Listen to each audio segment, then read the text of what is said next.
Morning. Boris Johnson on the move this morning, but there's no getting away from the inquiry demanding his COVID WhatsApps, raising questions about the new Prime Minister, today in Kent on a health visit. This is Chris, who I'm sure you'll know. With a man so familiar to the pandemic, but Rishi Sunak unwilling to confirm what he'll share with the COVID inquiry.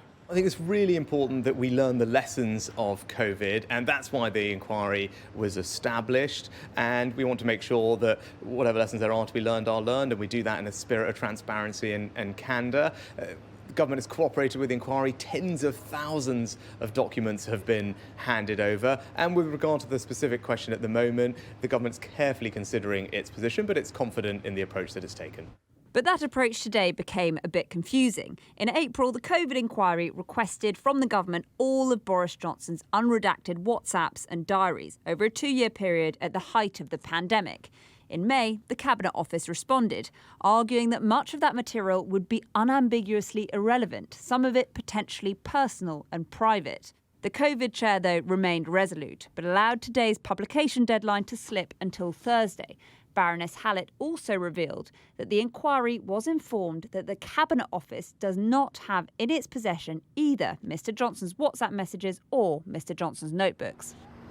This is all quite curious. The government don't have Boris Johnson's documents, but Team Johnson say that Cabinet Office officials went to his office to examine his notebooks in person.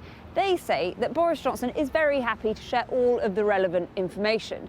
So why then is the government willing to risk a very public battle with the COVID inquiry? There's lots of public inquiries, but this is, I think, quite unique. Whatever the truth, there may be something in keeping the documents out of sight for the Prime Minister. He was Chancellor throughout that process, and there will be other ministers who are still around the cabinet table who will have concerns as well. But these should be messages about government business. It should be in the context of this unprecedented thing happening in the UK and all around the world that nobody really knew how to deal with. Do you think they're trying to protect Boris Johnson? I think there's an element of that, yes, because for the Prime Minister, his support base is his MPs. He hasn't faced a popular vote. The members did not choose him, so you only have your MPs to draw on.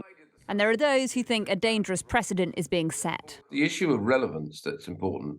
This committee, this group, have to set out the relevance of their requests. Very specifically, what are they after? Why are they after it?